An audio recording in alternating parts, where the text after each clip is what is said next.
Dogs are really smart. They're smart enough to understand what we say to them. And also, they're smart enough to understand that they can't say much back to us. They're trying.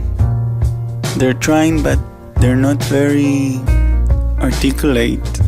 They can't pronounce anything right.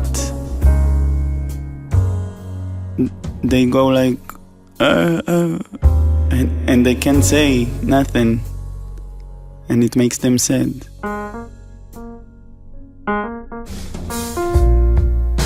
They're so sensitive and they know so many things, and I'm sure they're trying to say stuff like, your new shampoo is weird, or hey, this is my favorite song, or that friend of yours is going to disappoint you one day.